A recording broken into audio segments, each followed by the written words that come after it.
Okay, let's try this again. That was not fun. Yeah, I'll explain that one in a second. That was not intentional in the least. Uh, I'm sorry. For anyone that actually showed up to this, I'm really sorry. Excuse me, that was not my intent to happen at all. So that happened. It was not what I wanted to happen. It's kind of embarrassing. It is what it is, but it's not what I wanted to happen. Okay, let's try this again. Okay. Repost everywhere.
Okay. Should be caught up.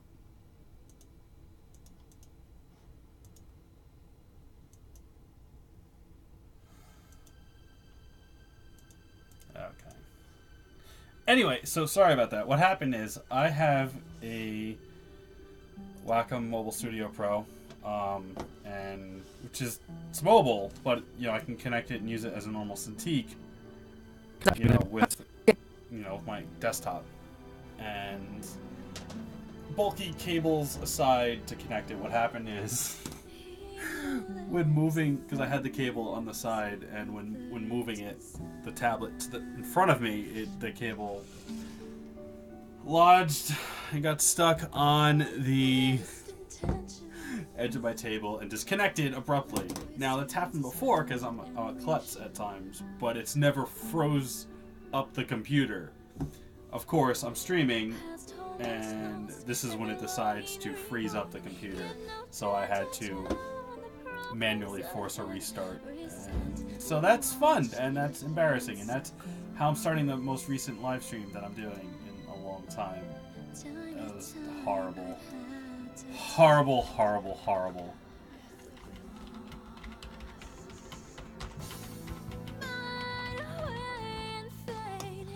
Anyway, so what this is I'm just working on some Season 2 stuff, is basically what's going on. Season 2 is happening, obviously, because there's been a trailer for Season 2.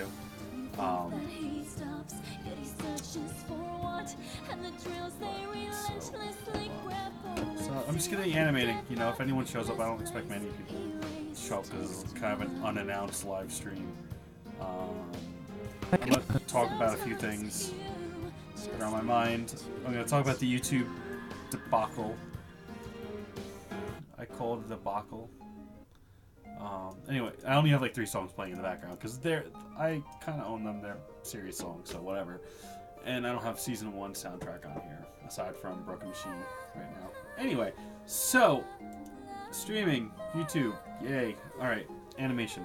So currently, I'm working on one of the opening scenes of episode 8 which is the second episode of season 2. I'm just working on the animatic, which I still use Flash for, because I can't.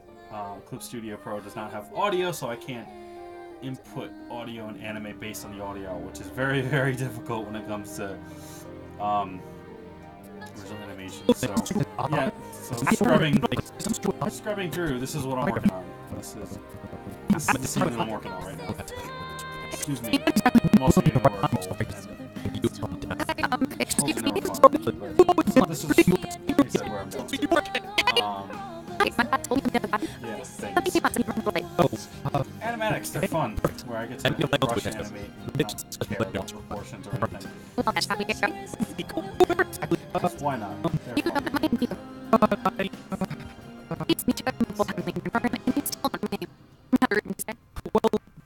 So obviously, if you're new to the channel or whatever, I mainly do, animation story content and whatever. Sorry. So this is what I have to currently. I'm Sharon. You eat yet? So. Is it working? Yeah, kinda is. Good. I'm Sharon. So anyway, my basic process. All right, you know what? I'm gonna if I'm speaking, because I'm gonna speak and talk about some stuff right now. Turn the music off for that part at least. So, all right, as some people know, YouTube basically continued their whole "we don't care about small creators" thing. What happened is they're going to get rid of if you don't have 1,000 subscribers or 4,000 hour views within the past year, you're losing your monetization privileges and you're no longer part of YouTube Partners program. Now, I don't want to say in defense because there's other issues with it, but the thing with it is if you didn't make those thresholds already, you weren't making money. Like, I'm an animator, I don't make money off YouTube. YouTube is basically designed to not, benefit animators in the least. So we don't make anything because it takes too long for us to make content. 1 second.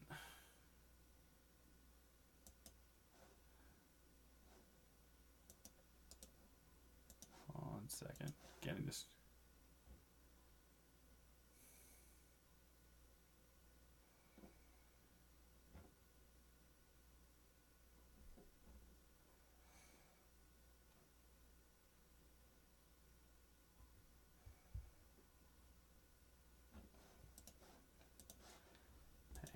Sorry, got a message that I had to respond to.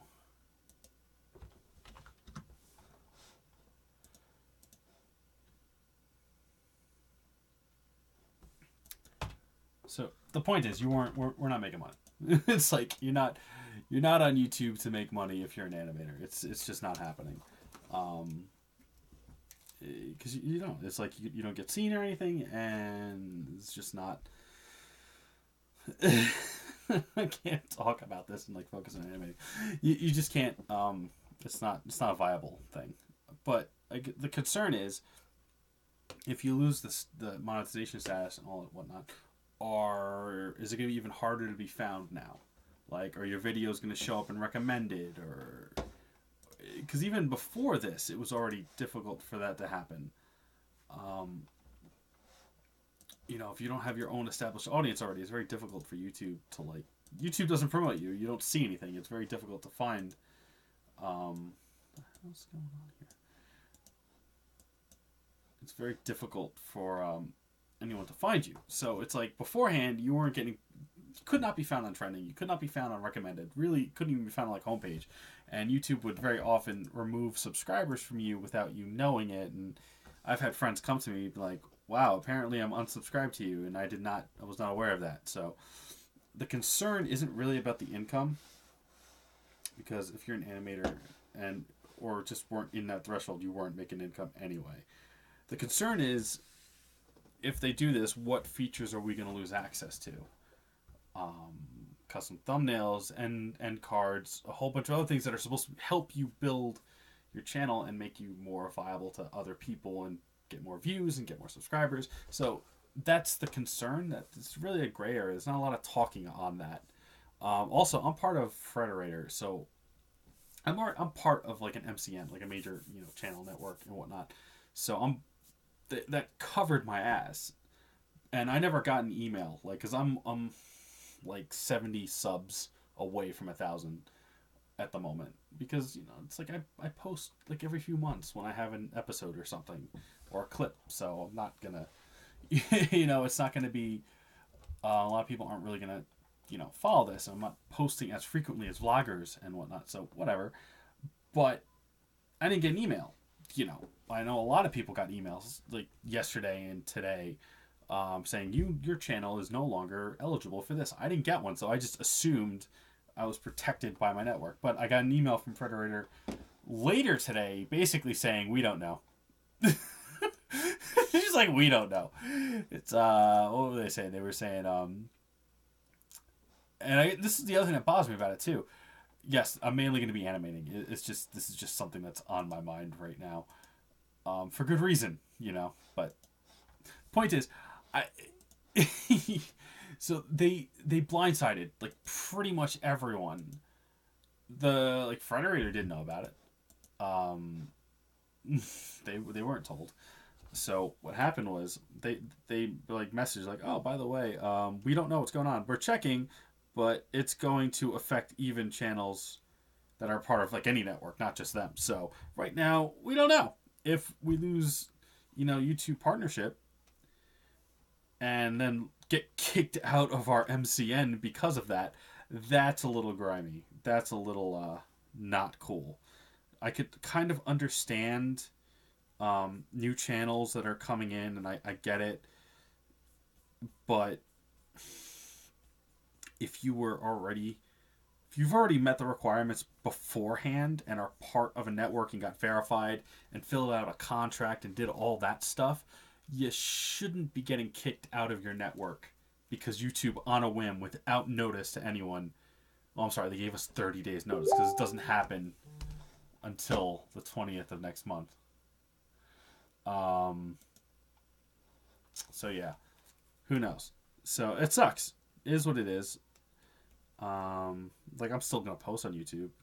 It doesn't really make a difference. It was never gonna change, but it's just like, I guess the concern is losing any features or any ability to grow, because it's very difficult as an animator to grow. But yeah, so whatever, that's that. And it sucks, but you can't do much about it. At most you can,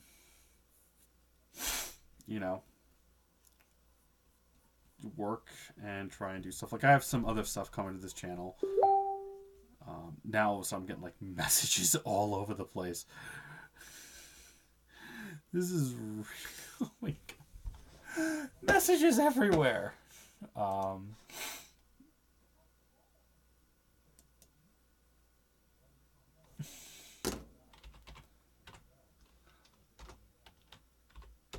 feel like everything's messed up right now.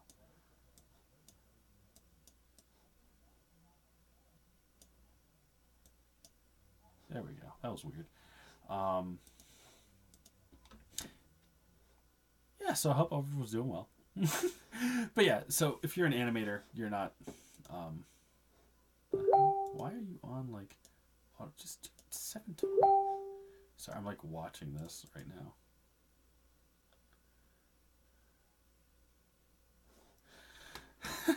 My friend's talking about something that's messed up.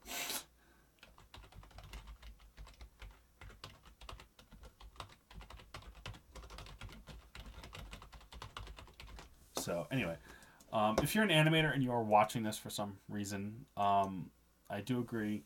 I do admit you should definitely try other ways of making income, and don't rely on YouTube. You never should rely on YouTube.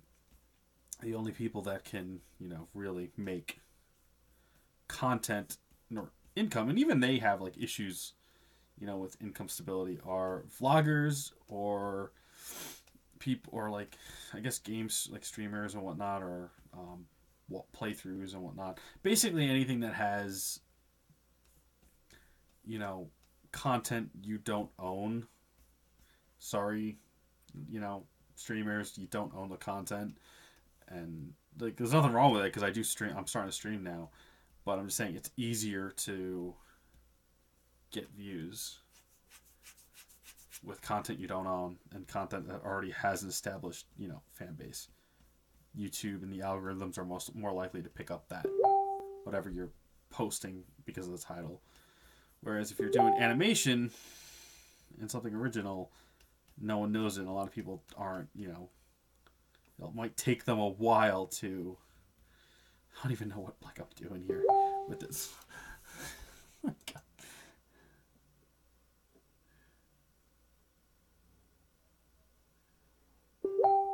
Hold on. Oh, we're making fun of something that I can't talk about right now. I'm gonna have to have a really long discussion with him when this is over. But as I'm like choking, I don't want to choke, and I'm choking. Okay. Yeah. So things. Oh wow, people are actually watching this. All right. You know, it's going pretty well. Can't complain too much. Just bitching about YouTube's, you know, changes and talking about how if you're an animator, you really should, like, make money elsewhere. Like, I have a Patreon, you know, it's like I made more money in 1 month of Patreon than I ever did in YouTube. This makes no sense. How am I doing this? Trying to figure out on a whim body movement is a pain in the ass. It's like, okay, this makes sense. No, it doesn't. Yeah, so that's that. I'm the everything, yes. That is the best way to put it. I am the everything.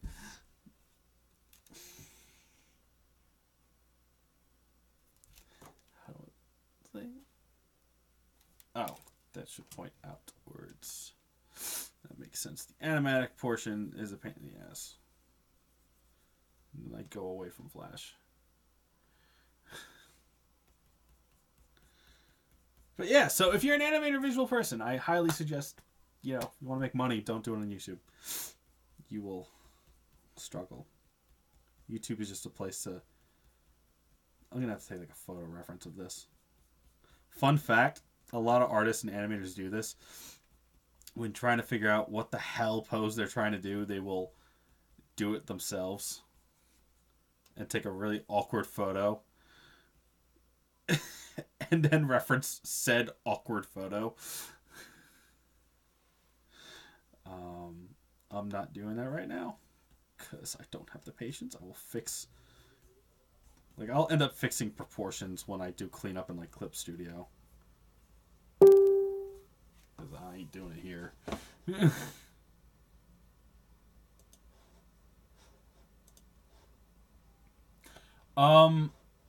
It's not anymore. It used to be. Like, years ago, before YouTube proverbially, that's not a word. I'm like sick and like stuttering. Basically, when they said F off to animators, the algorithms, it used to be based on like used to be based on views, and it switched to watch time, and it slowly started to cater more to vloggers, and then the Vine invasion happened. So that didn't help. It's very if you ever post like original content as an animator or whatnot on YouTube, and you'll notice it's very difficult to get views if it's like original work. The people that are making money are vloggers, and that's basically it. Well, it's not true. And even they have like inconsistencies with income. Like, I don't know all the specifics, but for the most part, it's like streamers, anyone that uploads consistently, like multiple times during a week, and has a schedule, YouTube rewards that. Like, if you ever check the YouTube creator program, the Creator Academy, that they keep promoting and say, oh, go check this out. It'll help you make better content. Here's the answer. You don't need to go to the Creator Academy to do it. The answer is simple. It's you create a schedule, you upload multiple videos a week, you keep the consistent schedule, you have custom thumbnails, you have channel art, and you collab with other YouTubers and cross pollination sort of thing. That's it.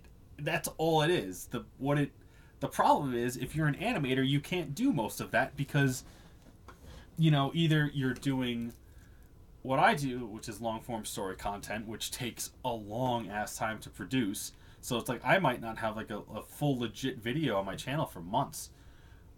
Or you're making short content, which is like maybe 2 minutes.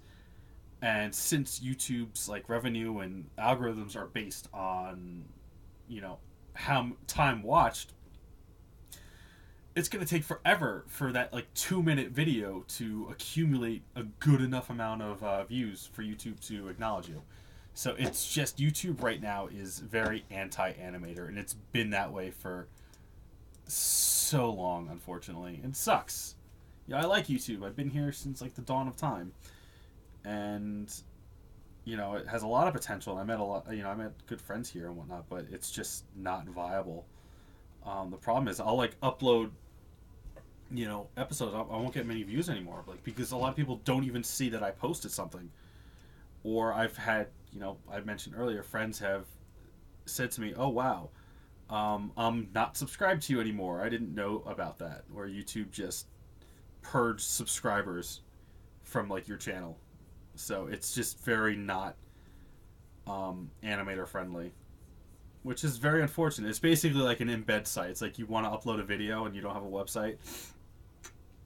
Upload it to YouTube, throw it on Twitter, send it to friends. That's it. It's just you're not going to build an audience on YouTube as an animator. Now I'm going to be adding more content because I've been wanting to do that for a while. So I'm going to be adding some more vlogs. I'm actually going to I wrote like articles a while ago about making your own animated series. So I'm probably going to do videos of those, showing the process of animation that I'm doing. And, if you want to make an anime or whatever, here's how to kind of do it. Just to, because I felt bad. Because, like I said, it takes so long for me to upload. Because I'm one person, and like I have a full-time job, and I have freelance work. It just takes, and like I said, one person. It takes a long time to do animation. But yeah, that's my story with animating. I hope yours is, more fruitful and fun and less stressful. Hello, Justin. How are you? Hi, Mayor. How are you? Wow, there's actually people here. I was not expecting. I'm gonna be honest. I did not expect people to show up and like be here. I hear you on the meh. I don't have great advice on how to get more of a following as an animator. I have under 1,000 subs. I'm at like 930 something like right now. It's like I have a good network of peers and friends that I work with, and I've gotten very lucky to get a network outside of YouTube. Like I've done conventions as a guest, and I've gone there and I've met people. I still do work with a ton of professional voice actors, super talented people. If I didn't have that, but I did that like off YouTube. Like I did that through Newgrounds where I started, and I did it through voice acting sites online. No big a lot of them were like local stuff, nothing major, because it's like I'm not a big draw. I was surprised a lot of them like, yeah, come as a guest, that'll be fun. But to build your network, you're really gonna have to do it off YouTube. It's really difficult to figure it out right now because it's very it's very hard. I mean, you could always do it. Like, it also depends on what type of animation content you're trying to do. You know, let's go with that. What kind of animation content are you trying to like work on? Because that's going to be probably a big part of it. If you hear a dog barking in the background, it's because I have a little shitty dog that doesn't know how to not keep his mouth shut. Well, I mean, like, original content, are you doing, like, short, you know, parody content, or, like, that sort of thing?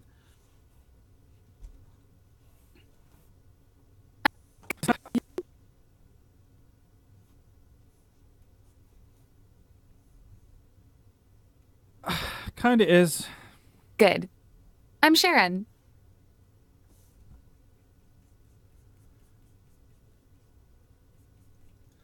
Because, like I said, it's like, I do original content, it's like story-based, and a lot of time, here's the other thing, too. The other issue is, you know, people on the internet have short attention spans. So if they don't know what content is prior, chances of them, like, giving it a shot to watch are slim to none. Like, a lot of people might not have time for longer videos. I'm like, oh, maybe I'll watch it later, and then they never get back to it. Or they're just like, I don't know what this is. They don't have an interest in clicking it. But if you, excuse me, if you post like, oh, look at this Sonic fanfic OC short or whatever is trending or topical at the moment, people are most likely going to click it and watch because it relates to their interest and it's something that's trending. So, unfortunately, as an animator, what you're going to end up, you know, the crossroad you're going to hit is, are you doing it for passion? Are you doing it for attention? Are you doing it for both? And what do you want to do? It's very difficult, and everyone there's no right or wrong answer to it. There really isn't. It's you're either going to do what you want to do and hope that maybe it'll pique the interests of some other people, or you're just going to focus on what is trending and what you know people are going to click on. Like I said, there is no right or wrong answer. It's just a matter of what you're going to do. Like, I didn't get into animation for the sake of I wanted to be an animator. I got into an animation because it's like I had a book and I had the stories and I wanted to see it in visual content. That was the only reason I decided to animate. It was like, I want to see this animated. I'm not going to ask someone else to do it. I'm going to learn how to do it on my own. So my animations are 100% just based on, you know, making that happen. It's like I have no desire to animate for the hell of it, you know. It's no, I want to see this project do something.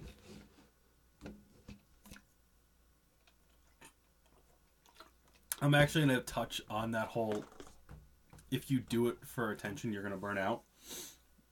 Like, because when I do these videos on I do these when I eventually, you know, get these videos going about. I'm Sharon. It's not the button I wanted to hit. I wanted to hit undo.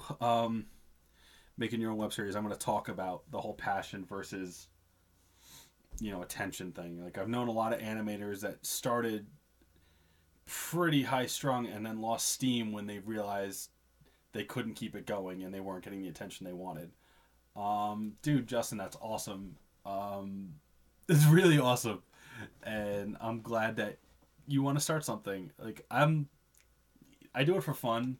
I want to increase my, you know, network and just work alongside my friends as much as possible. So yeah, I don't know. I'm getting over cold, so I'm tired. I'm tired. But that's really cool. I hope you get that going, and I hope that works out for you. Like I said, I will be posting a vlog series on how to make your own animated series, where I'm going to talk about what I use, the software that I'm using. Like, right now I'm using Flash only because I can animate to the audio. I plateaued with Flash. Like, when I finished my first season's finale, I just hit it's like, all right, I can't do anything better than this in Flash. And I'm using Clip Studio Paint right now for finalizing all the stuff. Like, the most recent clip that I put out last month was a 6-minute clip from episode 8 that was, done, cleaned up in a clip. A lot different than Flash. I don't care for Toon Boom. I've tried it. I didn't like it. It was because I know a lot of people use it, and it's one of the more, it's industry standard. Personally, I'm not a fan of it, but that's just me because I like traditional-ish stuff. So where I don't want to rig. I want to just draw and the frames, and it just seemed like it was more based on rigging. Like, I'm pretty sure you could do it like traditional stuff, but I just didn't. It just didn't like it, and I was already doing, like, all my art and illustrations are done in Clip Studio, so I was already comfortable in Clip, and when I found out that Clip had animation available, I was like, oh shit, okay, well, I'm already comfortable as an illustrator in that. Let's just do that. I've never done 2D, pencil 2D. Yeah, I'm sure you can. I just didn't like the feel of it at the time. Like I said, it more had to do with my preference of just already being comfortable in how Clip Studio worked and how it felt. And it's just easier for me to do that. Because, like I said, I have a full-time job. I'm a writer. I'm editing, novels for getting published this year again. I do web design and 9 to 5. So it's like I'm doing a whole bunch of stuff. So it's like I need something. If I'm going to do an animated web series, I need something that I'm already comfortable with that I'm not going to have to fight with. And I already spent pretty much all of 2017, like the end of 2016 and 2017, getting used to Clip and changing the entire process. And it felt really awkward that I had like no full episode release last year. Like the last full episode release I had, not including the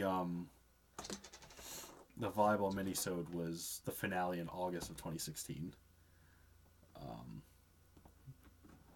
I felt like I didn't do much last year, so I was very not thrilled about that. But yeah. Yes, thank you. The acting is great. I'm friends with all of them. I've watched and still am watching them do more industry work. Kira Buckland, obviously, fully in the industry. Amber Lee Connors, who is Sharon, who I'm currently... Yeah, kind of is. Good. I'm Sharon. Who I'm currently animating right now. She's, doing so much pro work in Funimation down in Texas right now. Pretty much all my cast are currently pros in the industry, obviously, and then there's, Curb, Chris Neosu, who debuted in episode 6. Also debuted in a lot of my friends, are working with Funimation, like Brittany Lauda, actually, who plays Catherine, pink-haired girl in episode 6. She's been working with Funimation. She's for what was I saying? She's doing some directing and whatnot. Yeah, that's why I'm not really putting them up. I don't want Discord. Well, also, because my levels are low on the mic, and I don't have the mic in my face at the moment. And, like, the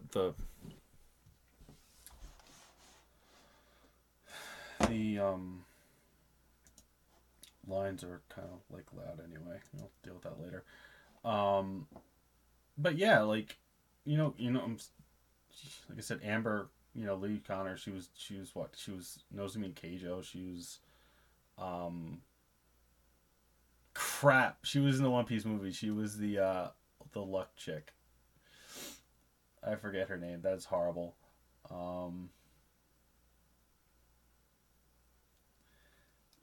So, like I said, Brittany she's in Funimation right now. Kira does her thing. Curb is Curb.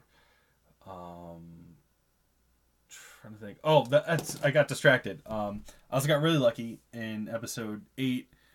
Kyle Hebert debuted, and I've been friends with him for a while, and like I'm not gonna front, I still like fanboyed when I was like, hey, would you want to do a role? And he was like, yeah, and I was like, oh shit, yeah, go watch the episode 8 clip that I posted in December. It's on my channel. It's the most recent clip I posted.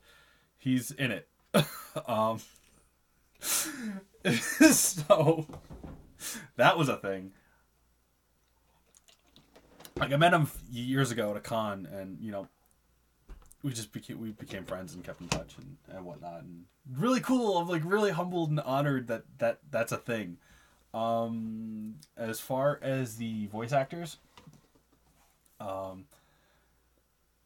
so I have a funny story about that before I go. Basically, you want to go check out online websites. I highly recommend checking out Kira Buckland's voice acting club. I can get a link. Give me 1 second, because voice acting online is not a thing anymore. Vic. One second. Hold on 1 second. I'm like getting links right now. Okay, yeah. So if you're looking for voice actors, I do recommend check out that site. You could put up auditions. A lot of people there are they're looking to expand and do more work. So if there's no money there, it's not that big of a deal. It's whatever. A lot of them will mess around and audition because it's a good chance for people to grow as actors and get the practice in. So highly recommend the site. I'm on it. I post on it. The old one is one of where I started, like between that and the Voice Acting Alliance, where I made a lot of these friends and we did things.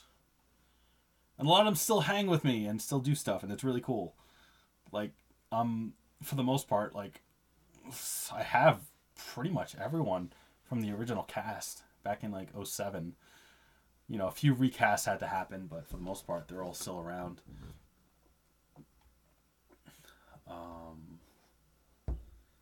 But yeah, it's like ideally, currently, I want to finish this clip, and then once this clip is done, this goes into Clip Studio, and then I get to clean it and make it not look like Flash. Because, oh boy, does Flash is a thing. I enjoyed it. It served its purpose. That's why I was like, where is this? That's what I want. Let's lower that so it's not like screaming in my ear.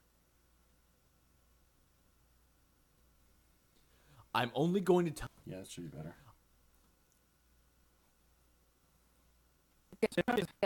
Yeah, that should be better. Is it working? Yeah, kind of is. Good. I'm Sharon. Okay. This will work. And the other thing, too, is like, this season has a lot more animation than the previous one did. Like, when I was first doing, like, season 1, a lot of it was just like, alright, I'm the only one doing it between job and whatnot, so it was like, alright, I'll animate as little as possible to cut corners and get comfortable and figure out what the hell I'm doing. Yeah, the animatic stage is fun because it's like, I don't have to worry about proportions right now. I say that, but then Future Me hates myself because when when Future Me gets to the whole cleanup process, I cry at night a lot. Actually, I think I have. Hold on. This is weird because I have the tablet in front of me right now. It's like in the recent clip that I put out from this same episode, I had I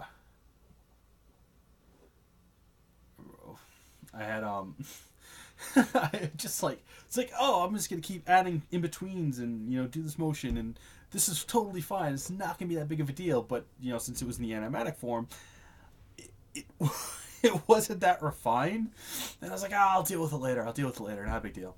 And when it came to the cleanup part in clip, Oh my gosh, it was oh, I hated myself because I was like, this was not a smart decision. And of course, I'm doing that again right now anyway, so it's still gonna backfire on me. Where the hell is the damn folder? It should be. Oh, wow, I'm clearly shot because I'm like staring at the damn thing. I'm like, where'd it go? I'm stupid. No, I don't. I do not act as I'm animating. It's my character and I wrote him, and it's, so I don't have to worry about really getting the feel for the character because I already know it. When recording, though, sometimes I might do stuff like that. But for the most part, I don't. What the hell is it? So, okay. So, this seems such a pain in the ass. Like, it felt cool doing it at the time. Do I have the animatic for it? I think I do.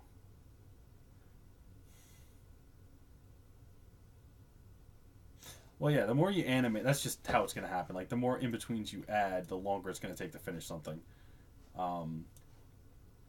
It's good because it makes it look, better.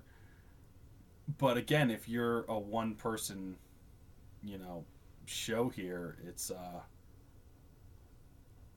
it takes time. And, where is it this one? I think it's this one.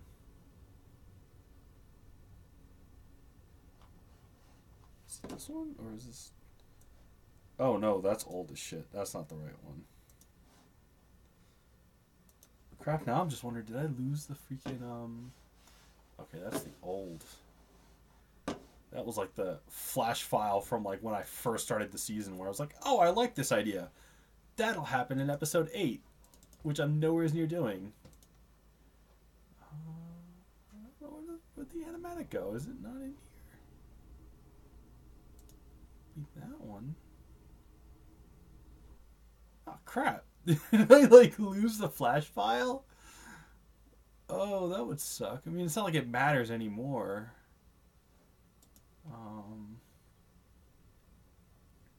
Facial expressions, that one, I do. Well, it doesn't matter because it's already done. The point was, hold on, let me switch screens. We are going to not this. Time to swap over to clip for a second. The point was I was going to show you the animatic, but I swap in a clip. You go full. There we go. All right, now we're a clip. So when it shows up on the actual, there we go.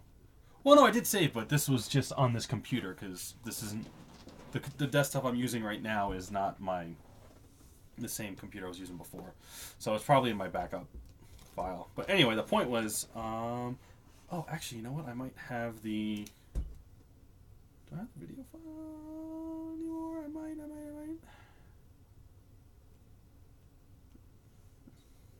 Actually, I don't know if I do. Oh, maybe I do.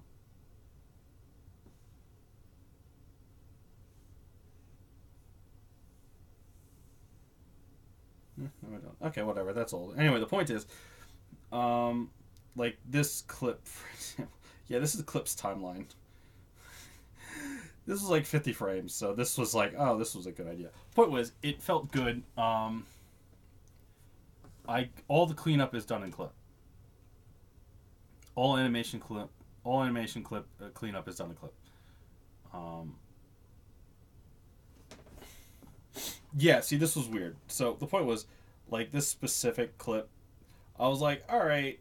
As I did the animatic for it, I was like, it was so rough, and I actually ended up doing this sequence like 3 different times between the animatic and then like the initial cleanup and because animating to Amber's acting and like just one of the biggest things if you're gonna animate, I highly recommend, especially if you have like voice actors do it prelay where you animate to the audio versus like ADR where actors are recording to try and match predetermined lip flaps.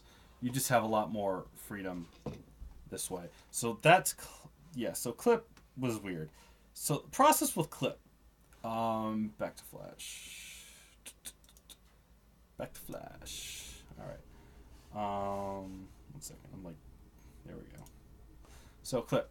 All right.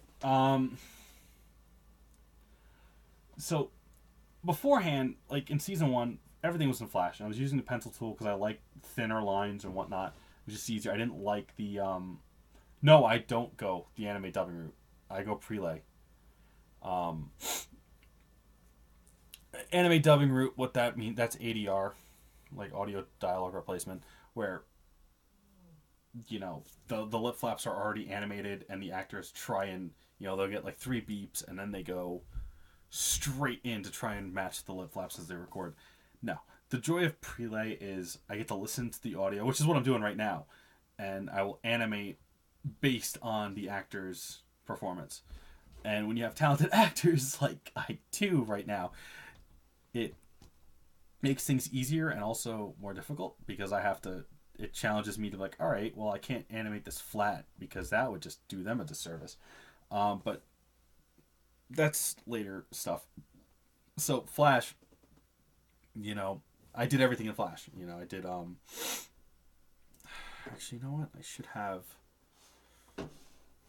pretty much everything should be over here now. I think I can.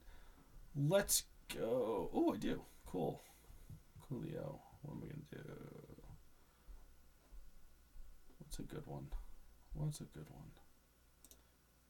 this one? What's this file? While this is loading, and I don't remember which scene this is. As far as a good cheap drawing tablet, Intuos is good, but I know it's not that cheap. I think Huon has cheap ones. I know they're a Wacom competitor. Which one's this? Oh, okay. This is alright. So this is from the season finale. This is one of the files from episode 6. I don't need the audio to be loud because this is loud.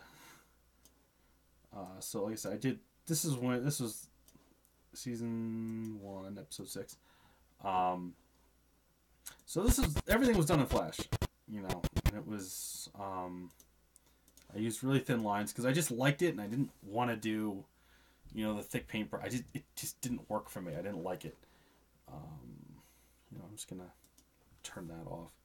So this is, mech scenes are gonna be a pain in the ass. No, don't go that far in. Don't go that far in. So I did I did all the cleanup. I did everything in Flash. Everything was like the animatic was in Flash, and I animated over in Flash. And it was just all in one program, which was great because it was like, all right, I don't have to worry about thinking about anything. It's just not that complicated. But when it gets to a point where Flash is pigeonholing you, where in Flash, if you want to do like a certain stroke, there are times where Flash, like, I want to do this, Flash might automatically change and distort what you were trying to do. So it becomes a fight with the program, so it doesn't feel natural. So I want to change that. And so the problem with Clip was there was no audio. So I was freaking out initially. I was like, frick, how am I going to pull this off? Because that completely changes the way that I'm going to animate. It completely changes how I'm going to do these things.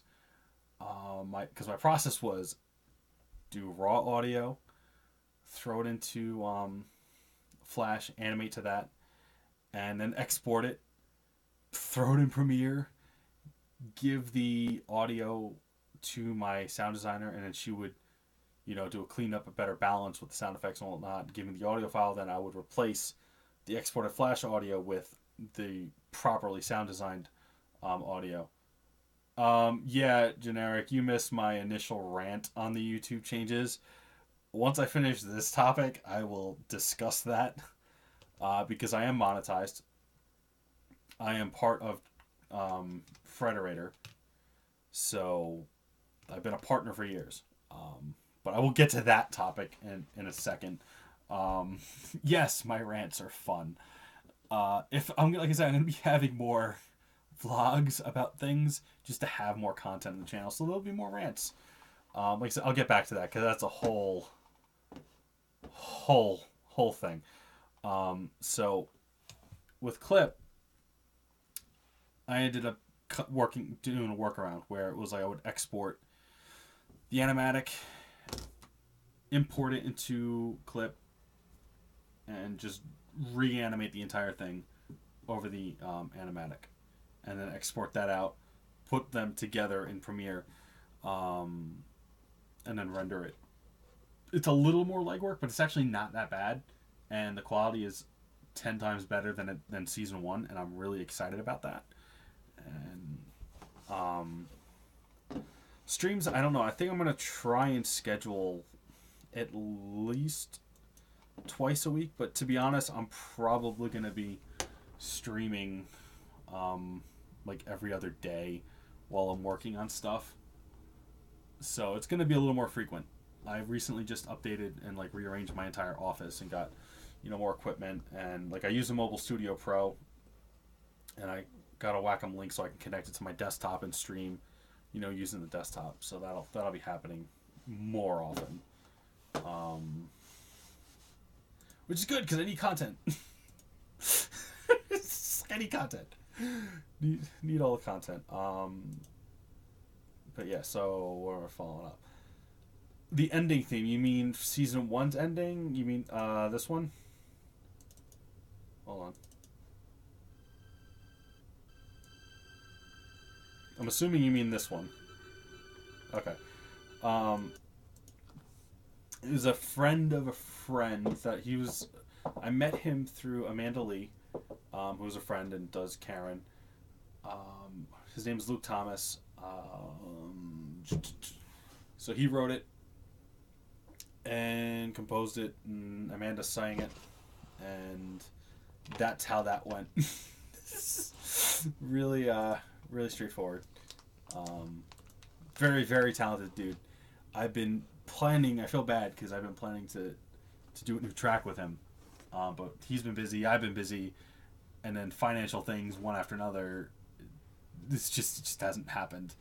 The new one, like the new theme for season 2, which is super weeaboo, and I don't care. They're actually done by personal friends that I see like all the time, like around in real life.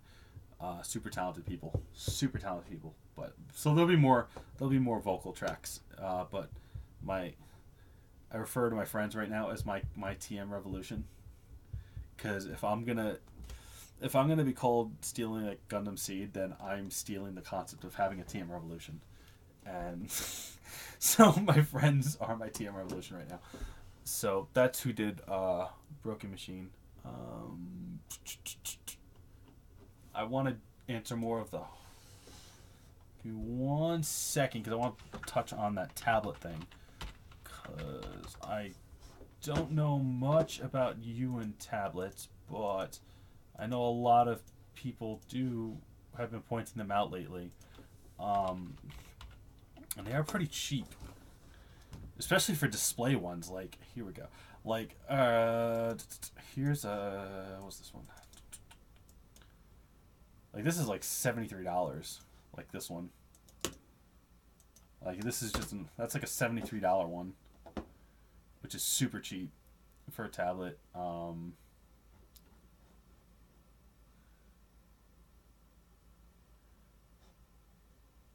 Yeah. Also, I highly recommend getting this one. This one's good. I love my weeaboo track. You should get this one because they're so talented. Get this one. I'm not pushing it, but I'm pushing it.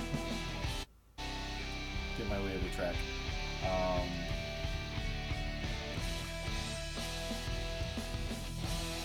It's super cool.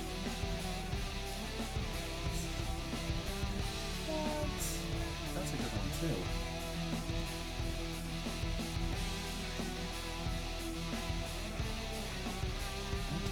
What? That's stupid cheap. This one's like, this is a monitor tablet. I'll give you the download link for it. I'll just send you to their video of it.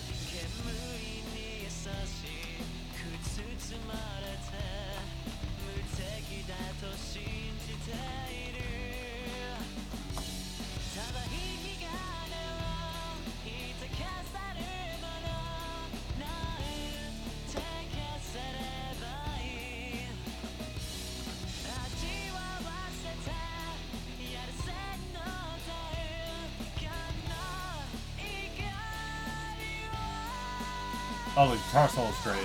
There's more of it.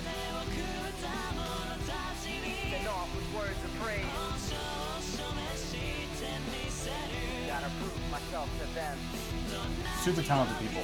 Really good friends.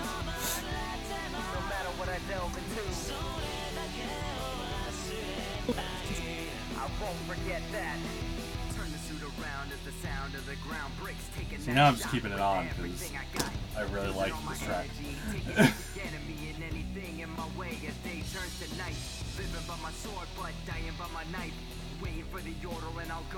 There will be a music video to this at some point. It's based on when I have time.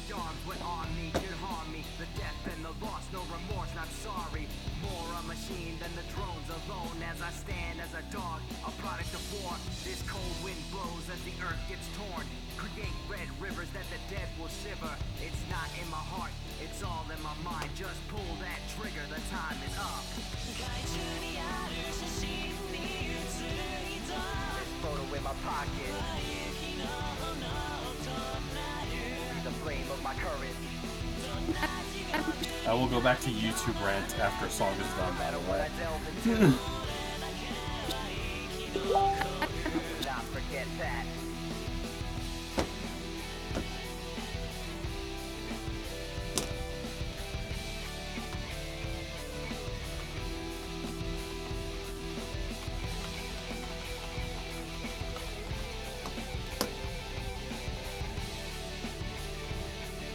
Oh, they're super talented.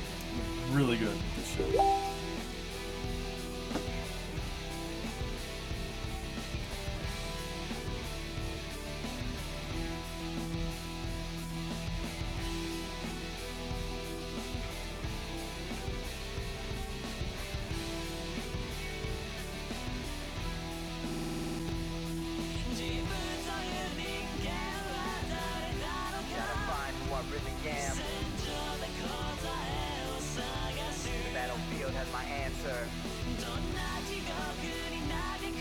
Oh yeah, well, I'll explain the weeaboo thing. I say it in jest, but there are people that take it a little too seriously.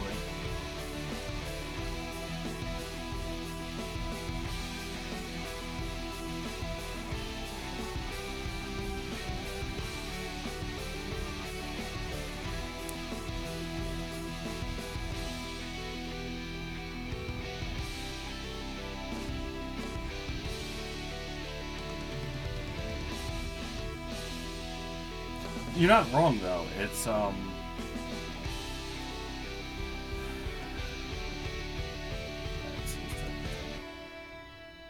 yeah, so they did a fantastic job about that, and like a lot of that stuff's live music. But yeah, so weeaboo, it's like weeb and whatnot. It is what it is.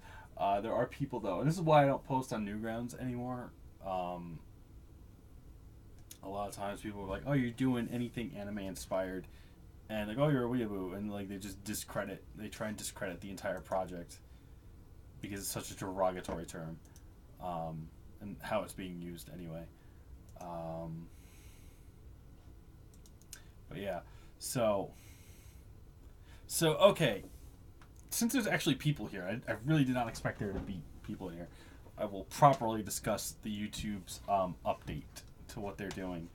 I was initially kind of put off by it because it was like, okay, cool, random YouTuber fucks up tremendously, and everyone else gets punished for it. It's not what it was. when I read more, like Philip DeFranco had a really good video explaining it. Basically, it's like between duplicate content where people will just re-upload stuff and make money off of it because they're feeding off of the name and people looking for videos, so they would get money. So it's fighting that. I don't know if anyone heard about the whole YouTube Kids debacle, where a lot of not appropriate content was slipping through YouTube's filter and showing up on this kids app, and freaking kids app, like seeing really graphic content that they should not be subjected to. Shit, what was the other one? I forgot what the third one was. It was those two things, and crap, what was the other one? Either way, the point is, it was just a whole bunch of stuff that was just like not appropriate, basically. So YouTube, overcorrect like they always do, decided to up the threshold to, you need to have at least 1,000 subscribers and 4,000 hours of watch time in the past year to qualify for the YouTube Partners Program. Not to be monetized or be in the program, that's just to qualify for it. And then you still have to be approved for the program, where the original threshold was have 10,000 channel views altogether, and then you're good. So a lot of small subscribers are freaking out, because last night and like this morning, everyone basically got they got emails saying your channel is no longer eligible for monetization. I didn't get that email. Probably because I'm part of Frederator and I'm part of an MCN, so I felt like there was a shield protecting me on that. And yeah, I'm close to 1,000, but again, it's like I've earned over 1,200 subscribers, but between YouTube unsubscribing people from channels being deactivated, some people leaving, I don't have that, because I've lost 200 something subscribers because of all that, so I'm under 1,000, but I've earned way more than that. And then like my view to my watch time, I'm at like almost 2,000 hours. I feel like anyone that's in an MCN didn't get one. Especially, it's like, so we didn't get one, but, Frederator sent us an email later today basically saying we don't know what's going to happen. It was like, they blindsided them. YouTube apparently didn't tell any of the, MCNs. So, they apparently only asked some high, ranking, YouTube, channels, about their opinions of increasing the threshold.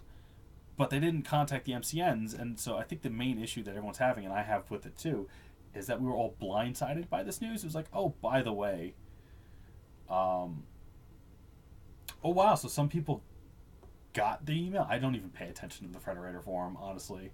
I feel bad. I'm so busy. I just stopped paying attention to it. Wow, so some people got it. Okay.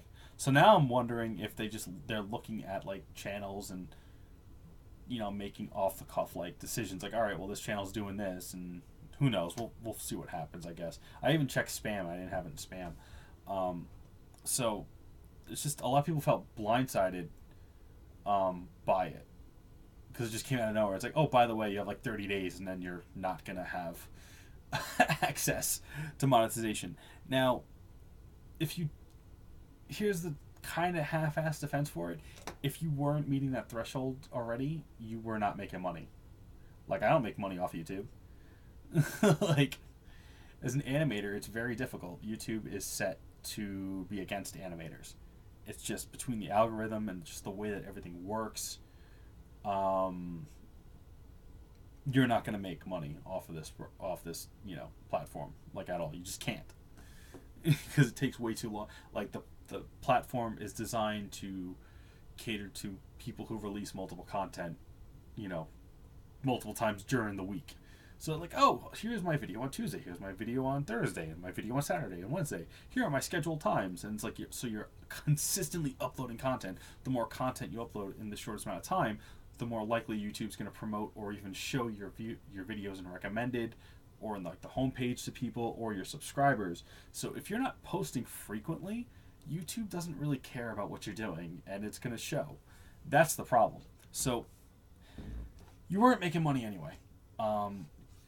I made more money my first month of Patreon than I did in like 4 years on this specific channel. I've been with YouTube since the beginning, in some form. When it was when people basically were just like, oh, okay, we need a place to put our videos. Oh, here's YouTube. Okay, cool.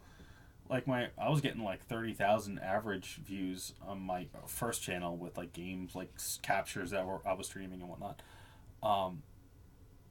But so Patreon gives me more money than YouTube ever did, so it's not that big of a deal to me. But the whole point was you want to use YouTube as a platform to try and build your audience. But even that's not that viable anymore. It's just not. YouTube doesn't really, show your videos to people. So you can't you have to hustle to get the views between social media and Twitter, and even Twitter is getting iffy now. Because Twitter, like I know a lot of friends, even when I tag them and stuff, they don't see what I'm posting. It's insane. It was 06. So like that channel is actually still up. I just don't use it like at all. Even those videos are still up. But yeah, so it sucks, but it is what it is. So I think the main issue with this change in the threshold is we don't know how it's going to affect features. So it's like, okay, well, if people lose this threshold monetization, is that all they're losing? Or are they not going to be able to make custom thumbnails? Are they not going to be able to live stream? Are they going to lose that whole you can upload videos longer than 15 minutes feature? All these features that are supposed to help you promote your content, make better videos and whatnot, are you going to lose access to them? And then if you lose access to that, how exactly are you supposed to make it past that threshold if you couldn't make it when you had them? So that's the issue. It's basically them saying they don't want to deal with small content creators. They want the ones that are going to make them money, and they're trying to push the smaller ones off. And that's the issue. It's okay. You take away our ability to grow. It's the equivalent of saying, getting out of college and looking for a job, and the job saying you need 5 years of experience to qualify for entry level, but but you have no experience because none of the jobs you can get, want to hire someone without the experience. So it's like you need the experience before getting the job, but you need the job to get the experience. It makes no sense. So it's a lot of the issue has to do with YouTube's algorithms. Like, because a lot of my videos aren't seen. My views are nothing. They used to be bigger, but they're nothing. It's, I'm lucky if I get like 200, 300 views now. And yeah, I saw that, but it didn't really explain it. It was just like, okay, you can keep custom thumbnails, I think, but it's like we might come up with an answer to the end card stuff. It was a non-answer. Because YouTube deals in non-answers. And they reward people who make non-content. And, vlogging's fine and all, but it's non-content. No one's really making anything. They're just acting, like obnoxiously for attention. And then they get, the easiest way I think to solve some of the problems is have really, really deal with the age restriction on subscribers and being like, okay, you're not over the age of X. You really should not be subscribing to this content. But they're not doing that. They're overreaching. Like, I agree with the threshold to a point because you weren't making it the money anyway, so it's not that big of a deal. But if you can at least keep the features, then fine. My other concern is to become part of like a major like channel network. You need to be part of the YouTube Partner Program. So now, are people in channels going to get kicked out of their channels because they're no longer part of the program? That's messed up. Like, if you've been part of a major network for years, and it means you have to go through the verification, the application, and the contract signing, you're clearly not going to be a bad apple or one of these random people making bad content. So why should you lose access to what you've earned and, entered an illegally binding contract with? That's the issue. It's like, so, and there's no full answer yet, because like Federator doesn't know. They don't know what's going to happen. We don't know if, as far as they're concerned, that even channels involved in the network are going to be affected. So we don't know if that means that they're going to get kicked out of their network, or or the network's going to act as a shield for them. We don't know. That's a lot of people have issues with that, because once again, YouTube does not handle things well, like at all. They just they're doing whatever. But the best thing for animators is to try and make a living or income some other way that's not YouTube. Like, this is a passion for me. I enjoy doing it. Yeah, I want to increase my network and keep working with my friends, and I'm very lucky to work with my friends that I work with. I'm very lucky. Like, my Patreon's really small, but I'm very lucky to have the patrons that I have. I offer commissions with my Patreon. I'm like, all right, you donate X amount, you can get a monthly commission. And I feel bad because most of my patrons don't even take the commission. They just, we just want to support you. And I'm like, that's amazing, but like, let me do some art for you or something. I don't care. Something, So I try and do as much as I can for my Patreon, like my patrons. Like, okay, you're gonna donate to me. That's awesome. Let me do some art for you. You get behind the scenes art. You get completed art, like high res stuff. And I have like bigger tiers where it's like, all right, you give me X amount, you can have a character. I'll make you a character in one of the web series that I'm in, and you can voice them if you want, or I can get someone to voice them for you or something like that. So it's like trying to and I'm lucky. Like, I'm making X amount on Patreon, which is more than I ever made on YouTube. So I was like, I'm not, and I have a 9 to 5. So between all these things, and planning to move and trying to live, and books, coming out again, and it's just, I don't rely on YouTube for money. So it's honestly not going to be devastating to me if I lose it. But again, my concern is, am I going to is that going to make it even harder for me to get views and expand my audience if they do that? That's what's up in the air right now. But I'm gonna add more content. I'll have the how to make an anime. Yes, I'm gonna call it Make Your Own Anime. Yes, it'll be a very pandering title to obviously be easier to be found and whatnot. It is what it is. Yeah, you know what it is? It's very hit or miss. Like, I like to donate and help people when I can. So I understand people like the content, but you also have to look at it this way too. If people like the content you're making and they want to donate something to you monthly so you can live and continue to make the content that they get to watch for free, you're technically not doing nothing for them. You're still doing something. And as long as you're open, as long as you're not taking them for granted, and you're always showing that you're appreciative of that, then it's really fine. I'll post like at least every 2 months, like, guys, seriously, let me do a commission for you.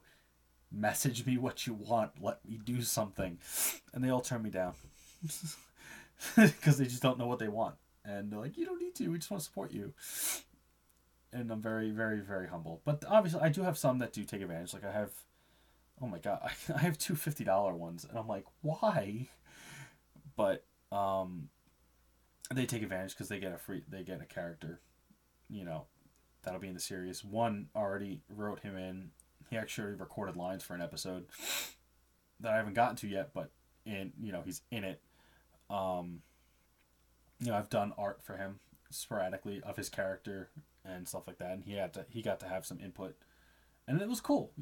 I really do appreciate it. I don't have a lot of time to talk, but I feel like I'm doing right by the dude. But yeah, it's YouTube's not good for animators. is what it boils down to. It's just not good.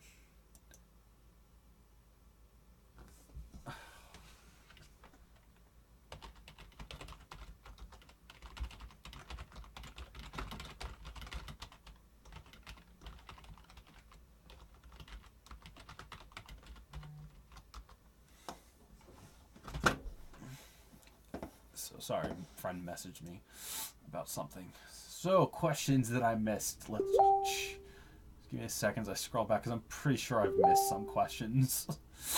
Oh, as far as who or what inspired me, myself.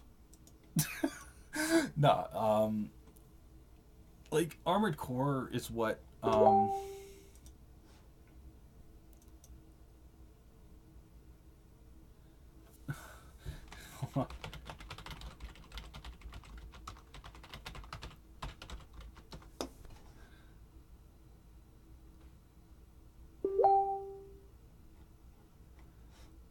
sorry, like I said, friend messaged me. All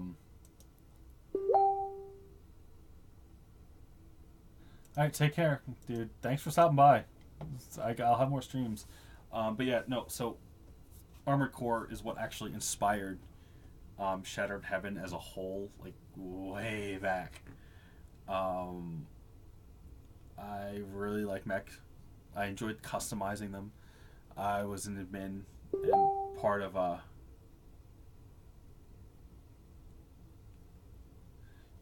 it's what was it? Sorry.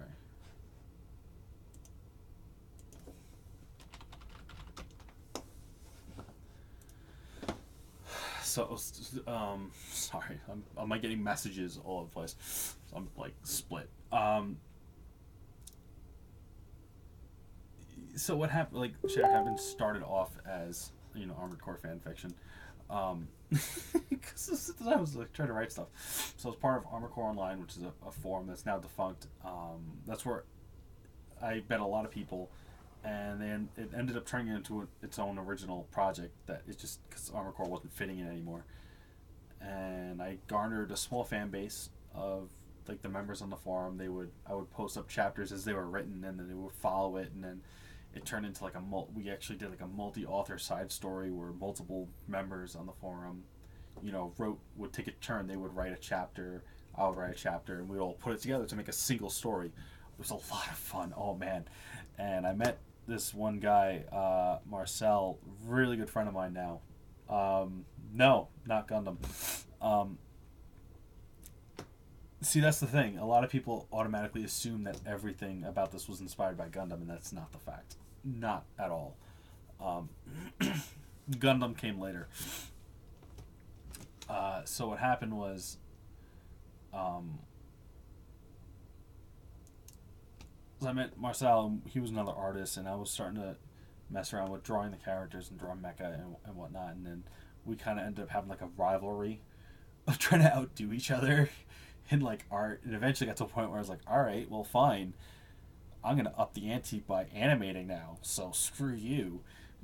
And I mean, it's really bad, like ending animation till life goes on, and it was just so bad. But that's how it started. And then Gundam happened when I saw Gundam on like Toonami. I was like, huh, that's really cool. I would love to see this story animated. I have absolutely no idea how to do this because I've never animated before in my life.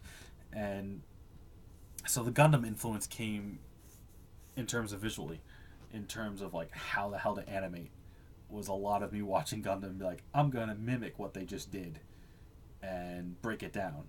And a lot of people like try and knock the concept of tracing or referencing stuff, and fuck them.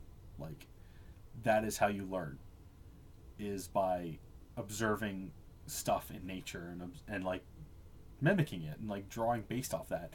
And then as you're doing that, you're breaking down how that thing works, and you're eventually going to get to a point where you could do it without the references because you now have an understanding of it. But yeah, so Gundam was a visually only reference, especially in terms of how to draw and then end up animating mecha. Had nothing to do with the story. A lot of people are like, oh, you're stealing Gundam Seed. It's like, no, I'm not. Just because there's characters that have emotions does not mean I'm stealing Gundam Seed. Design-wise, yeah, I'll give you that one. A lot of Seed, designs inspired things, and then they grew from there. At the moment, I don't have any open characters. I might have auditions down the line, but they're really not 100% certain yet. I rarely do auditions because I usually use people from my network, but like every now and then I'll have open auditions, usually on the voice acting club link that I posted, to find new talent and whatnot. There are some exceptions, like I said.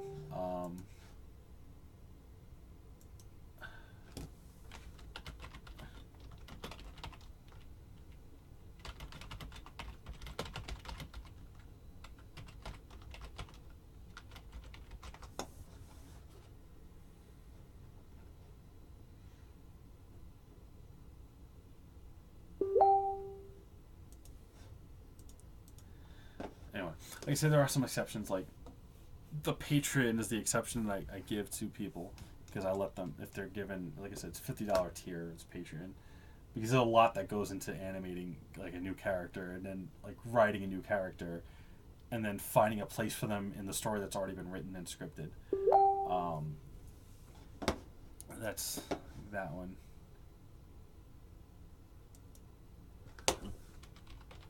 So yeah, that's that. But like I'll post like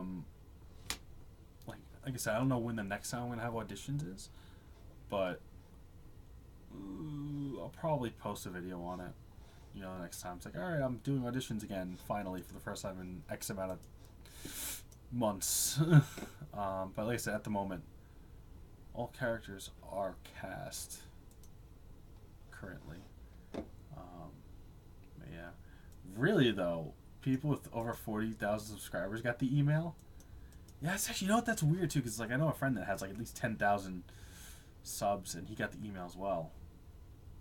But even I don't have the watch time. I only have like 100,000 minutes, which is like 100. It's like 1,700 hours. And that's another thing too that annoyed me about the YouTube thing, is they talk about hours, and yet all their analytics are posted in minutes.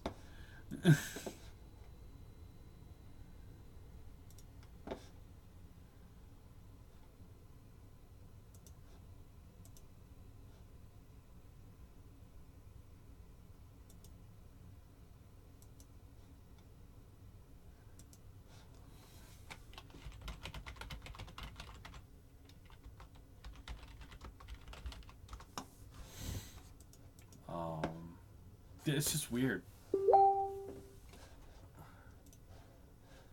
Yeah, it's really stupid. That's what I was like, are they sure they mean 4,000 hours and not 4,000 minutes? Because it was like... Because it's like, all your analytics are in minutes. So why are you talking about hours? It's actually not that bad. It depends on the content. Like I said, like... My content isn't like, for animator wise, a lot of the issue with animator content is like they're short, they're like 2 minutes or like underneath that. All my animation content usually is 6 minutes minimum. Well, episodes are like 14. I know the finale was like 22. The recent clip was 6.5. But yeah, and like also live streams will help too, hence why I'm doing them again. Because it's per person, so I was like, I can have 8 people watching, right? And if I'm in here for like 2 hours, it's like 16 hours right there, because 8 people watched it.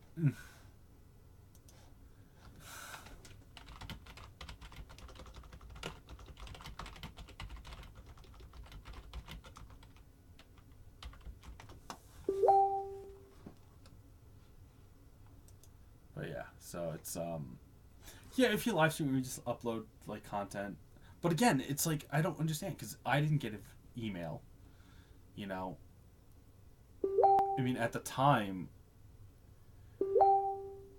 I had 915 subs, so I was like 85 subs away from 1,000, and my watch time is, 100,000 minutes, so maybe they were just like, and he's partnered, so maybe all these categories combined, you know, we're not gonna hit him. But I don't know.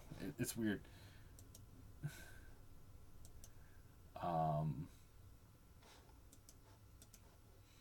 I don't know. It's weird. Yeah, and see, that's the thing. It's like if you're doing like 1 minute cartoons a month, that's the issue. That's the biggest issue is if you're posting really short content and it takes that long. That's why YouTube is just not good for animators. It's like you have to do something else. It's like it used to be, and then they switched it, and then it's unfortunate. It's really unfortunate, and I have no idea what the hell I'm supposed to be doing right now. It's like I'm doing this frame. I forgot what the body movement I had in my head was for this. Working? Yeah, kind of is. Good.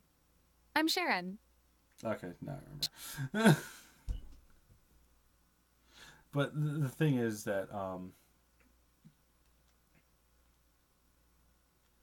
I check my emails, so it doesn't even matter.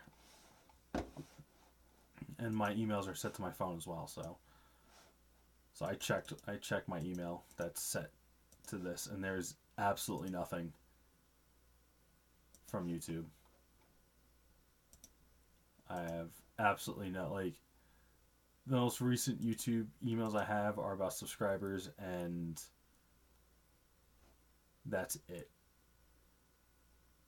Oh no, the YouTube Creator Monthly was like the last YouTube email I got, and there's nothing in my spam, nothing in promotion.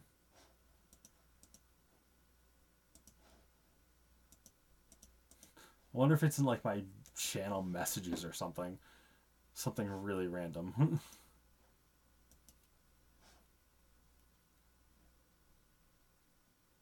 Channel messages even still a thing?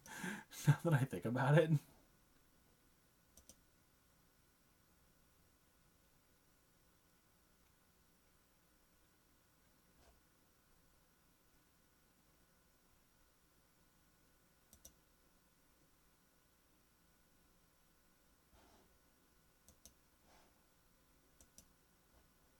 Yeah, I don't know.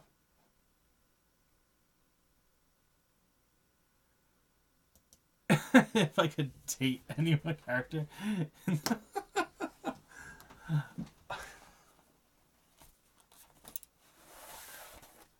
That's hard. Excuse me. Like yawning. That's a hard one.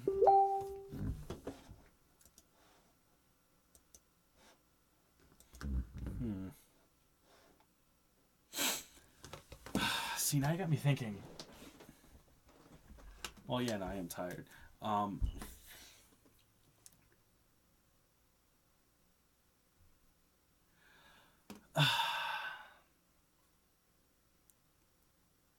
Because I created them, so that's just like... it's like, who's like my OC Bay of the characters that I created is basically what this question is. It's so weird. Like, personality-wise, they're all my children.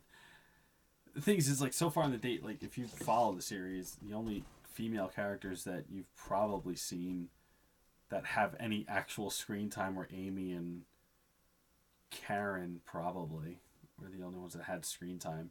Sharon debuted briefly in the 6th episode, and she was in the minisode of volleyball, but she hasn't had more screen time. Her full debut is episode 8, which is what this scene is.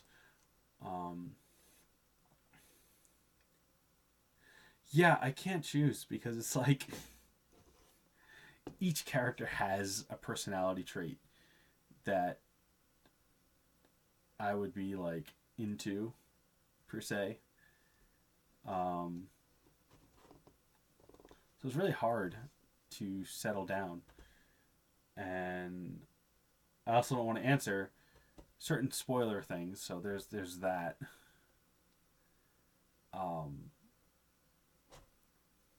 It's such a non-answer. I'm sorry. I'm like really bad at it.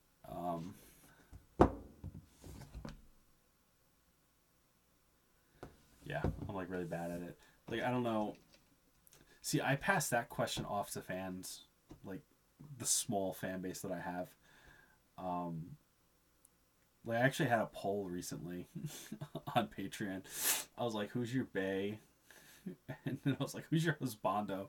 Because I had a lot of friends that were talking like that. I was like, "All right, you guys choose." But the series hasn't really even taken off that much. It's like I've only had 6 episodes, and the first season was very, very hit or miss. Fun fact, the first arc, since this is based off my novel, I hated the first arc because I didn't know what to do with it. That's why the first season was so awkward, because I didn't know what to do with it. I was like, all right, I want to show a certain aspect of life, of like the protagonist's life, and like before things changed. So it was very like I don't know how to do this because I couldn't like show all the action stuff. For multiple reasons. One, like animation wise, I was not good enough to do what I wanted, and I didn't want to do it badly. Two, writing wise, jumping right into it with oh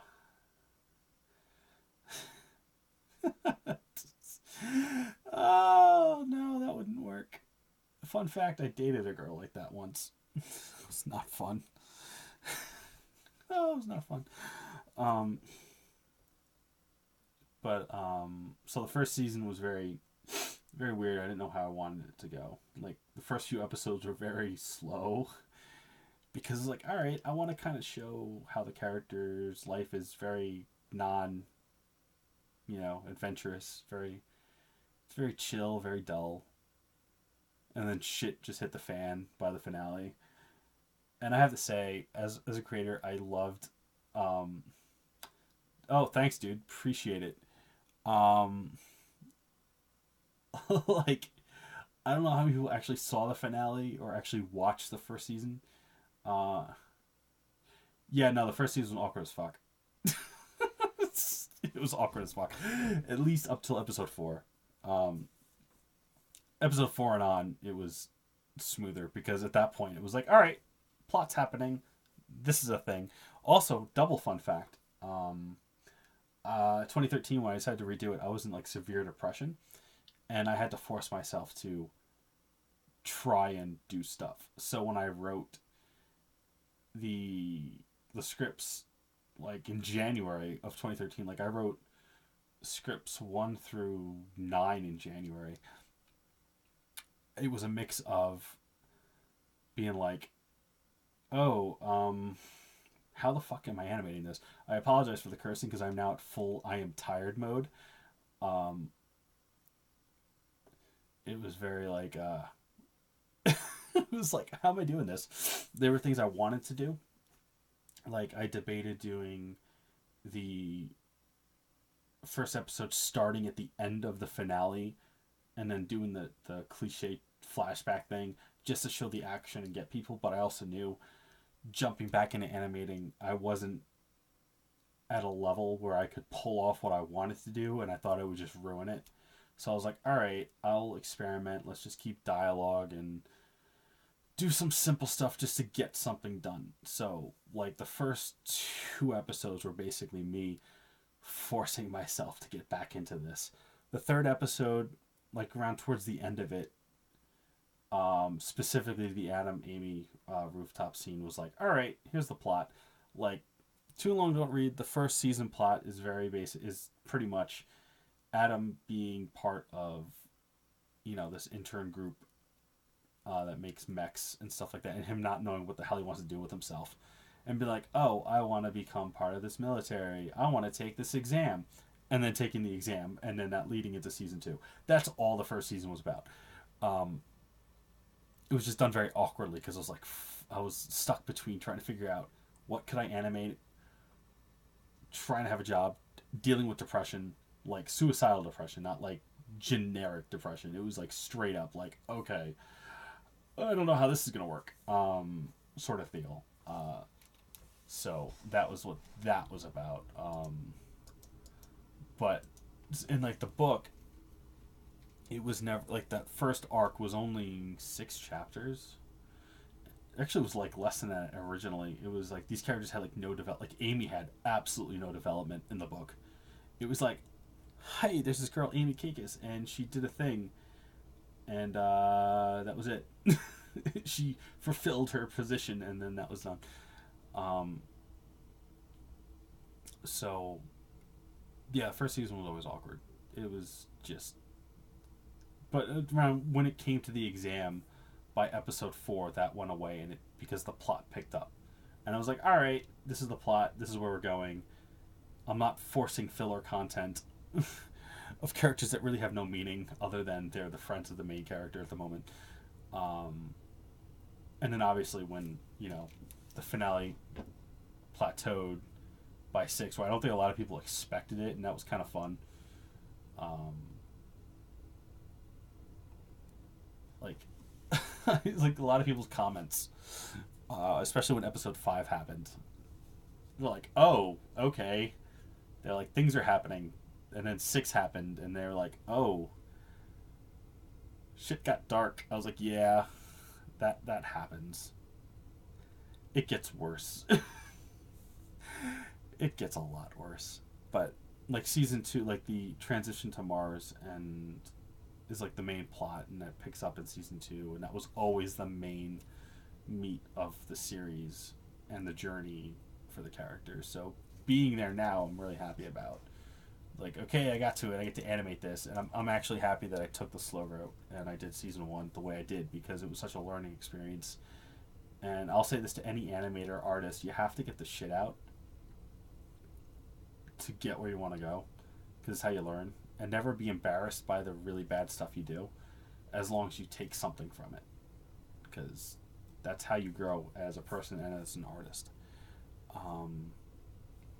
So I'm happy with season 1 for the most part. I was debating, and I might at some point do a condensed OVA version of it, where I just have new scenes added to flesh out certain stuff. Get rid of stuff that was not needed. Just condense it. I might, not 100% sure. I'm not going to get into it too much, but the long story short is I've lost a lot of friends to suicide, and it really fucked with me. So I have tremendously bad survivor's guilt. So that creeps up, like, during anniversaries and stuff like that, and just a whole bunch of other life stuff. Got in the way. So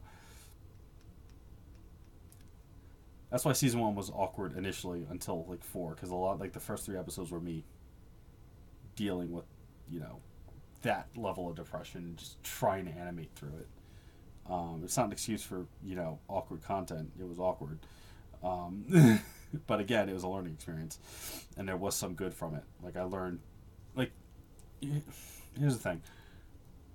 Adapting a novel to an animation is very difficult, because you can't make it a one-for-one, production. You can't just be like, all right, well, this happened in the book this way, and it's going to happen this way. And that's why that's another reason why the first, what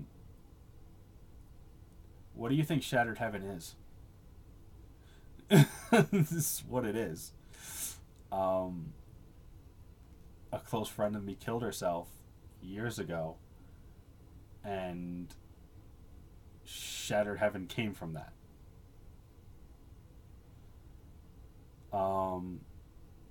Things that happen in this series directly reflect what happened during that time. So that is what this is. Like, this project and the writing got me through a lot of that initially. So there's a lot of the stuff that happens in this series was me dealing with certain. Obviously, I didn't pilot a freaking giant mech or anything, but the main themes of this series are death, dealing with it, how people deal with it, what happens to you as you're dealing with it, the angst and the anger that comes with it, and eventually getting over it. That's what the series is. And that journey starts in the finale of the first season. It's kind of shown in the episode 8 clip I recently put out between, because it's like episode 7 and 8 happened directly after 6. So it's shown between the, again, if you haven't seen the recent clip, the discussion between Adam and Sharon, and then eventually Adam and like her father, and like some of the things they talk on, because it's like right after. I don't want to spoil because I don't know who's actually seen all of season 1 or not. Excuse me. So there's that. But so that's the point. So I'm hyped for season 2 because season 2, it's a lot more action oriented. I'm hyped, but I'm also terrified because there's a lot of shit that I'm going to attempt to do, action wise, and I'm like, I have no idea how I'm doing this. Like, I'll figure it out as I go. But I'm like, I have no idea how I'm doing this. And I'm excited. I'm excited for a lot of the cast. I'm excited because Sharon is the main. She's the second protagonist of the series. She just didn't debut because she wasn't really part of season 1. But she's the second protagonist of the series. Like, season 2, it splits like the narrative in a way. Like, you see Adam's journey, and then you see Sharon's journey back on Earth, and he's on Mars and whatnot, and then eventually how they intersect by season 3, and whatnot. So it's like fun like that. It's like I get to work with a lot more fun people that I'm excited to work with, voice acting wise. Like, I loved working with Kira as Amy in season 1, really good friend, and I'm working on a animated series with her, which we'll have information on eventually. But I'm like really looking forward to working with a lot more people. I'm looking forward to working with Curb, Kristen Yossi Moore in this season. Love animating anything Amber, records for Sharon because she's phenomenal, and it's a challenge to make me animate, what she does, and just like everyone else, And I still have nerd fanboyisms whenever I'm like editing Kyle's lines and like animating a Kyle. Like I'm still a fan, Grew up with Gohan, and now I get to work with Gohan. It's awesome. Yeah, Curb's my friend. We're both Long Island bros. Before I moved to LA.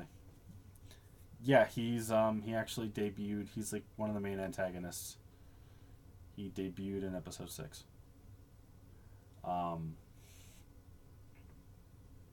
He's actually the reason why the second season happened. Like, this is the second. Like, I did an original series where I attempted this like 07 and whatnot, and then I was like stopped for a bit because I wanted to do different things. And then I met him for the first time in like 2013, and like at a friend's like get together. And he was like, "No, bitch, don't do a movie, do an anime series again." I was like, "All right." Like, thanks, asshole. Bless him though. He's been a good friend, good support. I put out, last year there was a first 2-minute clip of Dragon Star, but that got put aside initially because when I finished season 1, I didn't want to do Dragon Star in the same Flash style. I wanted to get the better understanding of doing clip and improving the animation, so that got put off a bit. And then, I put out, I think, at least a 2-minute clip of episode 1 last year. But Kira and I and a few other people, we're going to have a, I don't know if it's going to be a live stream or just a straight up video discussing what's going on with Dragon Star. But I'm working on it. Currently, I'm doing a lot of prep work for it. That's still a thing. Because, again, I'm one person animating 2 web series while trying to live and editing a novel and prepping that for publishing along with a graphic novel to the first book. So trying to juggle a lot of hats. It's a pain in the ass. It's fun, but it's a pain in the ass.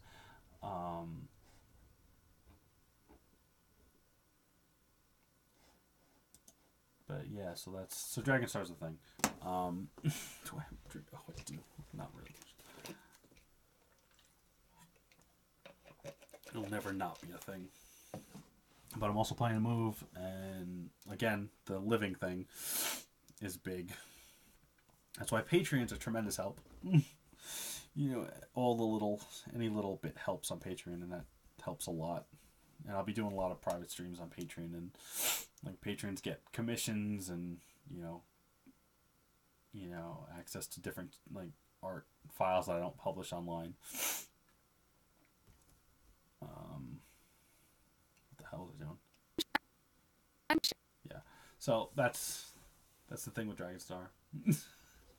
There's a like rambling on that.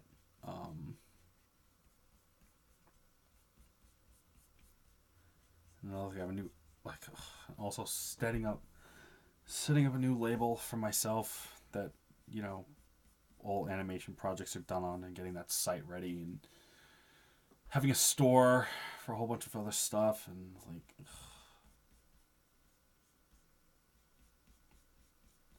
but yeah, more info is coming on that, but that's also not my place to. I don't know how much longer, because I do have work in the morning. Maybe another half hour. Like, this was actually a lot more successful than I thought, so I'll probably be streaming tomorrow as well as I do work.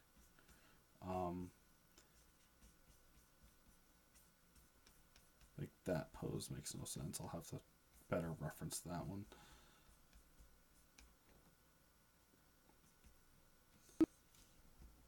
I'm Sharon. Like, this scene is a pain in the ass, but it's fun. Dragon Star is an old radio play done by Kira Buckland years ago about competitive fighting game community. In 2014, her, me, and Curb talked about making it like redo, because she wanted to redo it, and we're like, all right, well, animate it.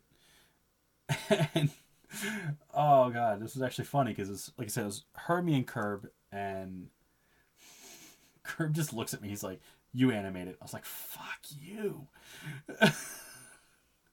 So that I was like, "All right, I guess I'm animating it then." But it was 2014, so I was still, I think around that time was around episode 4 of Shattered Heaven. So I was like, "All right, I need to finish the first season before I like jump on to a different series." And so that's why it's like I wasn't going to really focus on it until after season 1 of Shattered Heaven was done. And that didn't happen until August of 2016. And then when that happened, it was like, okay, I got to improve the quality. But yeah, so that's the thing. Like, I have the Flash trailers on my channel.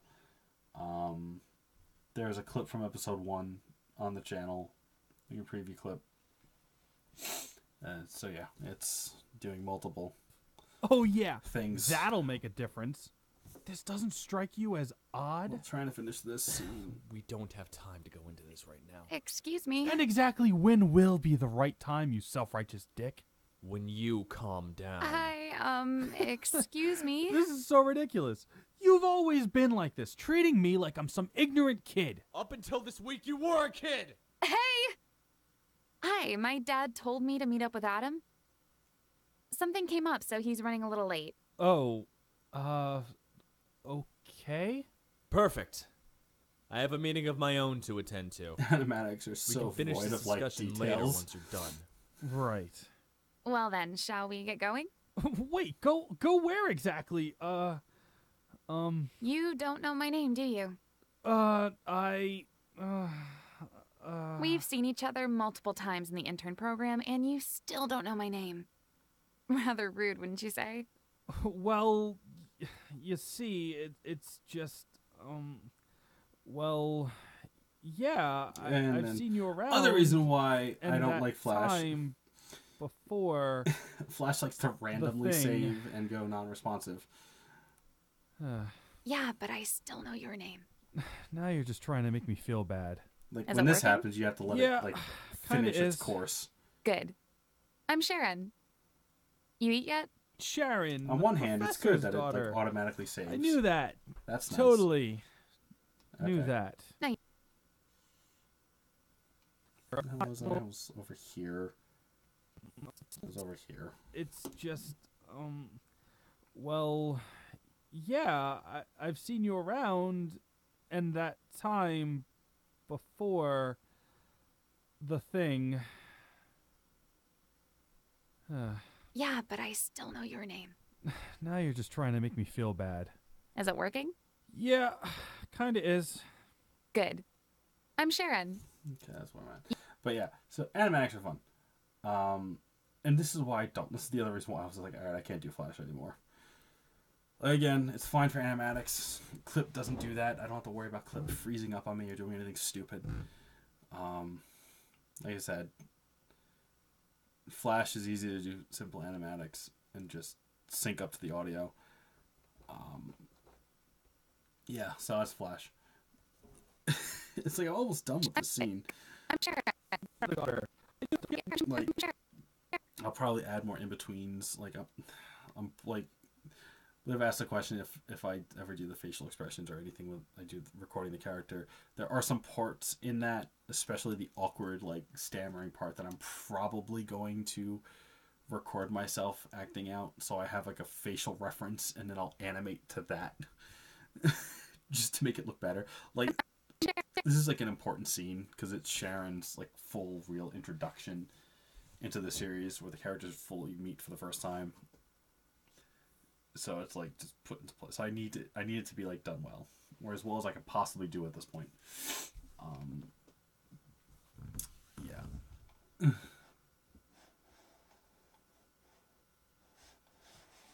So yeah, animatics are fun. They're kind of fun.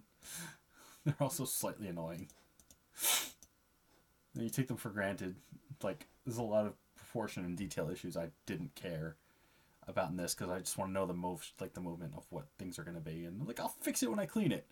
And then when I go to clean it, I'll be like, I really wish I just freaking made this more obvious in animatic form. I hate myself. Love-hate relationships. Love-hate.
Sorry.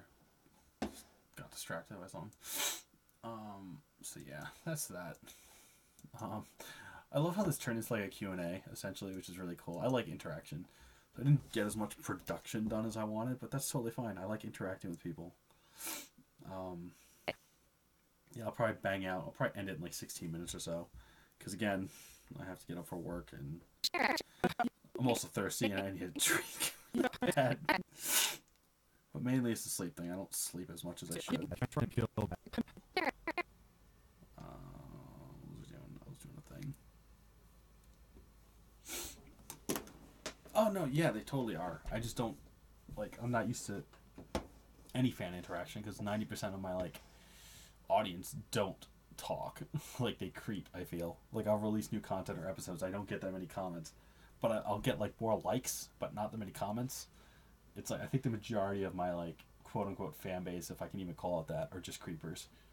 And, like, not in a bad way, not like creepy people. They just stalk. They come, they watch, they bounce. which is cool. I appreciate the support. But, like, say hi. Saying hi is cool. Sorry for the sniffles. Like, I'm so still getting over, like, not being healthy. But ideally, I want to get,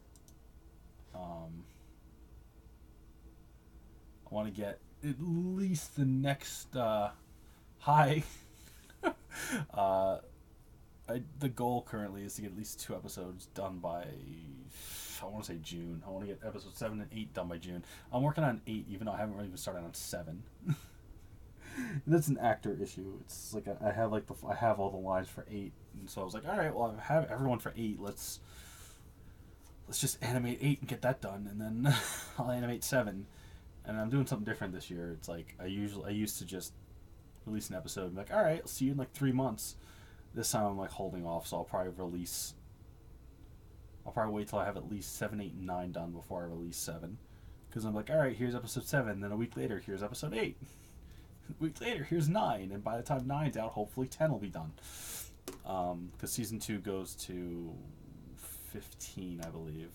Yeah, I believe episode 15 is the finale for season 2. Dude, Mr. Coolimation, thanks. I really appreciate that. It's a work in progress. I take it with a grain of salt, but I appreciate anyone that enjoys anything from this series. Like, it's hard for me because it's like I know where it goes, and like the book is done and being edited and will be published soonish this year. And then I recently did like a 92-page graphic novel epilogue to the book. So it's like I want to get to the parts. So it's weird because like on one hand I'm at a certain point in the story, and then I'm back here at like the still technically the beginning. It's weird. It's like I want to get to the cooler parts, but I can't because I can't skip around. I don't like not being able to skip around. It sucks. And the second novel was done, but it's like another thing too, which I think I mentioned once or twice. I'm pretty sure I mentioned it in the Curb blog I did with Curb. That this was like my rebuild of Evangelion, where when I did the animated series again, like in 2013, I ended up changing a lot of like the characters and like gave more depth to certain characters' development, and like Karen wasn't in the book, so I created her for the series. One, because I needed a spunky, like sarcastic pain in the ass. 2, because I wanted to work with Amanda Lee a lot because we were friends, and I was like, I need to work with you. I'm gonna get a character that's basically you. So that's how Karen came about. So I was like, all right. It's like I had the books out, like in some form, like an ebook, but I never pushed them for publishing because I didn't like them. They were there, but they were like, just there. So I ended up changing the story, and it was weird to we did a creator's Curb blog. I was in his first Curb blog with guests, where me, him, Kira Buckland, and Brittany Lauda were guests at frick, what was the con name? I forgot the con name. Then we did a creator's Curb blog like the day before I released the season finale. So that was like 2016. I could find it. But again, like me and Curb are in real life friends, so that's the thing. I'm not going to any cons this year right now.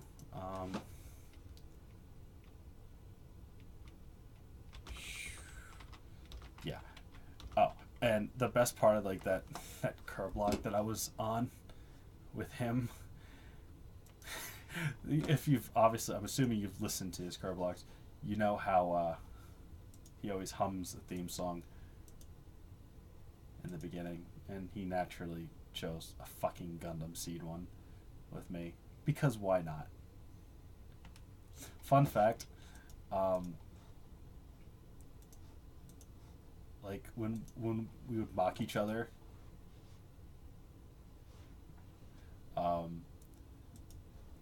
Anytime he'd be like, "Why don't you go steal Gundam Seed?" I was like, "Yeah, go play some more Sword Art Online, bitch." Running gag. That was the one. Okay, yeah, the running gag one on 2 was the first one he did with guests. I was on that one. I think it was on another one too, before. Like after that, it was like a live action one. I forgot. Which one? Anyway, that's not the point. Yeah. They're in like order. This is not that difficult, Adam.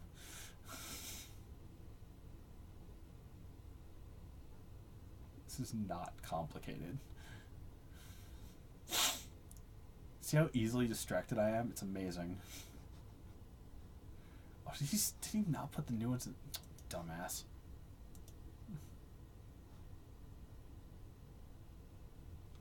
Alright, cool. If you found them, I don't need to look anymore.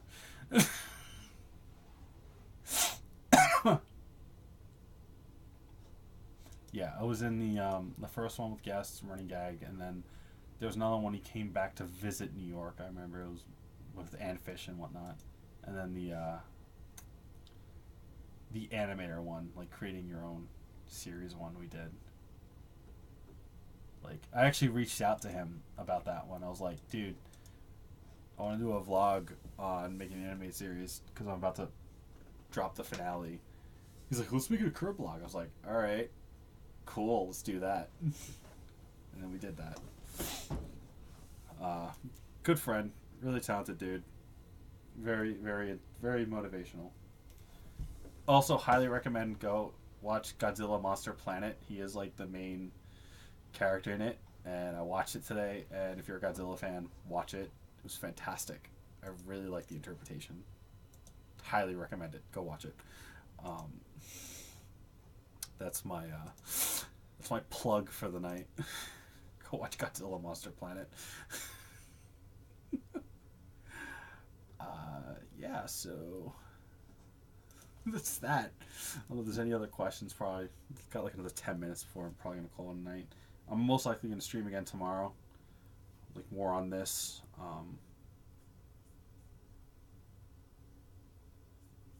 So streaming is gonna be a consistent thing.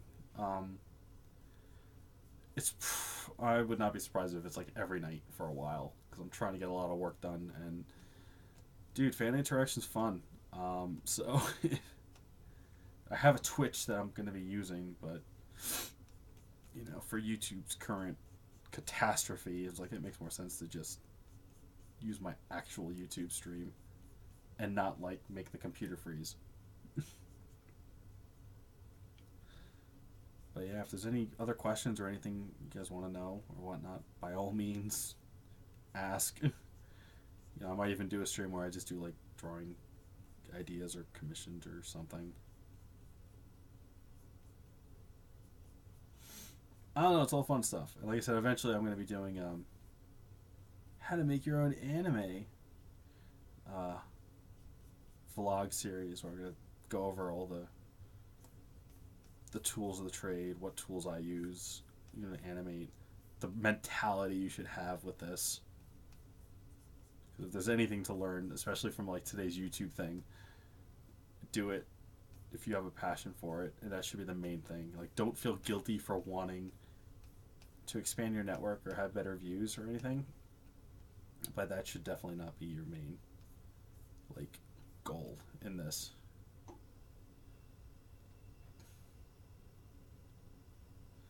I have plenty of like professional animator friends, but again, with animators, it's a thing where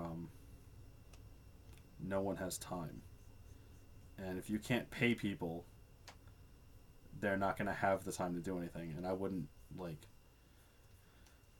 have people help me animate if I can't pay them. Like, I have the main reason why things were rebooted from the original series was because of an animator friend that I have that works in the industry. Was like, dude, you need to like learn proportions and shit. I was like, yeah, I fucking know. And she helped me like update, you know, styles and whatnot, and Like, I have a whole freaking, like, I have art books from, like, at least, like, 300 pages per year of just, like, body art and whatnot. Like, I have an entire body art book for the series where I just studied a shit ton of anatomy. Art-wise, I highly recommend draw nude characters. Like, if you want to get better at proportions and understand them well, draw nude people. It's just because if you're gonna understand, especially with like clothes and whatnot, you need to understand the human body and how it works, muscles and all that stuff like that. Obviously, you can't go off by animatics because animatics are just rough pieces of shit that are just meant to show you where things are going to go and give you an idea of what you're doing. Good. I'm Sharon. Currently, I am just using a Windows 10 PC, which is what my Cintiq is connected to. But my Cintiq is its own computer, the Mobile Studio Pro, so I don't need this desktop. My Cintiq is actually more powerful than my desktop, but for streaming purposes, it's just a lot more convenient and less strain to have it connect on the desktop, because the desktop is still powerful to handle everything, but the Mobile Studio Pro has more memory until I upgrade my desktop memory, so I get to work on the go because it's a Windows 10 PC. I'm Sharon. But when I'm home and for streaming purposes, connected to the computer because it's a Cintiq, and then I get to disconnect it and let it run its own operating system later.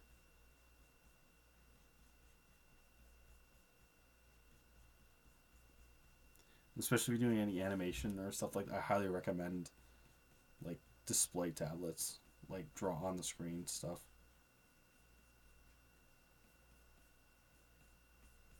This hand should probably be closer.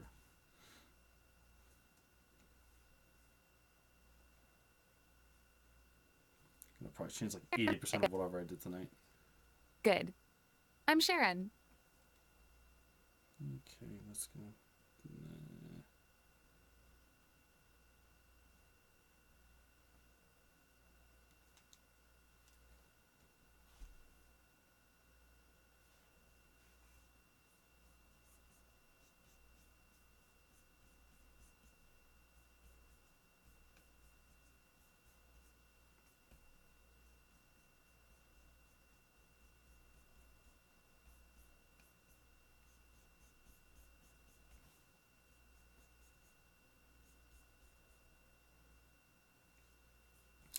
It's extremely useful. It's like extremely.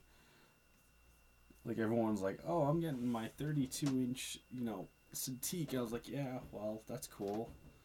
I could get one, but I really prefer my 13-inch mobile Cintiq that I can take with me when I'm like on the go, like draw and work on it when I'm on the train or like at my job on lunch or before I go to lunch, or if I just feel like going to Starbucks or something like that, I could just do it. Like every time I go to a convention or whatnot, I have this, so I'm always working. It's definitely an investment. One I highly recommend if you can afford it. Also, Wacom does I should probably just do something with this arm. They have a payment plan for it, so it's expensive, yes, but it's affordable if you do like a payment plan and like end up paying like $90 a month or something like that.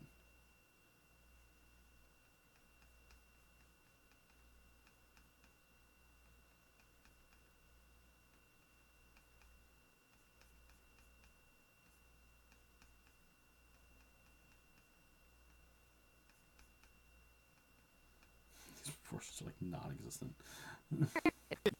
Yeah, kind of is. Good. I'm Sharon.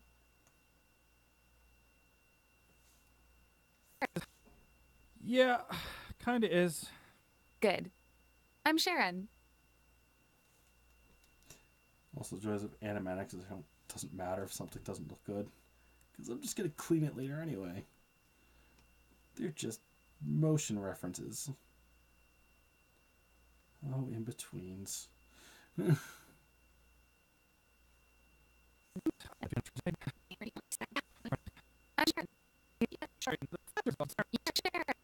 But like I said, when I do the make your own anime, I'll have more in-depth discussions on the tools that I use for this. Like, it's 1 a.m.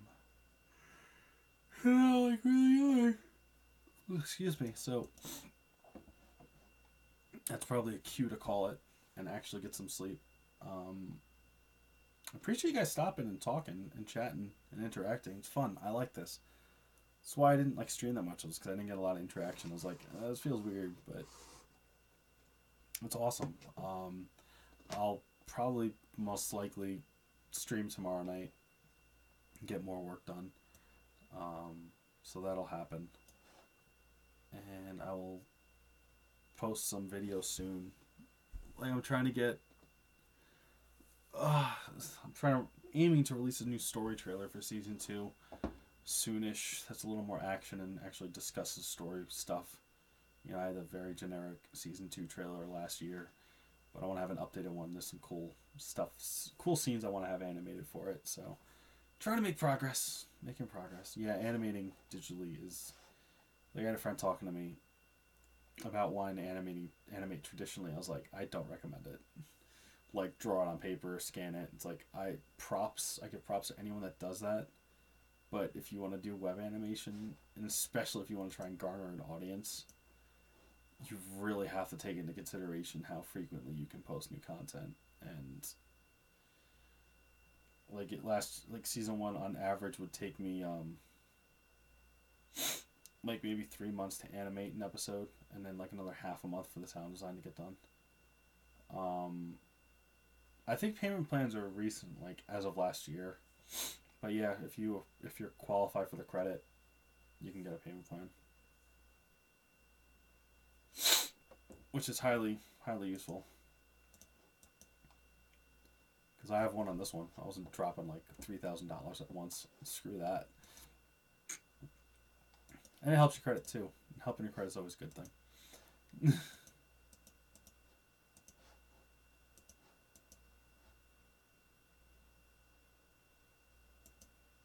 It just takes a lot of time to do, and like if you're gonna do like a short, that's fine, but like if you want to do like a web series and like consistent content, you have to find the middle ground between quality and, you know, quantity, because you can always improve. And I've noticed, I know for me anyway, I love and enjoy like watching people grow with their series. Like, I'll use Ruby as an example. Like, when Ruby started, its animation was kind of like eh. Like, the fights were good, but everything else was eh. The writing was eh. And as it's grown, you could see the progress with each season. Like, oh, that's better this season than it was last season. That's really cool, you know, to see those changes happening. So that's on the other thing too. That's why, even though I knew, like, when I did the first season, I was like, I'm not sure this could work. You just gotta do it, and you're gonna grow. Because if you don't, like, take that first step to do something, you're never gonna be satisfied. You'll never be ready, or you'll never be as ready as you want to be to start something. Just do it, and then grow from there. And people will get engaged. You know, my first season had issues. It had pacing issues. A lot of my own awkward in real life stuff was going on, and you know, but it grew, and I'm very proud of the last 4 episodes of that season.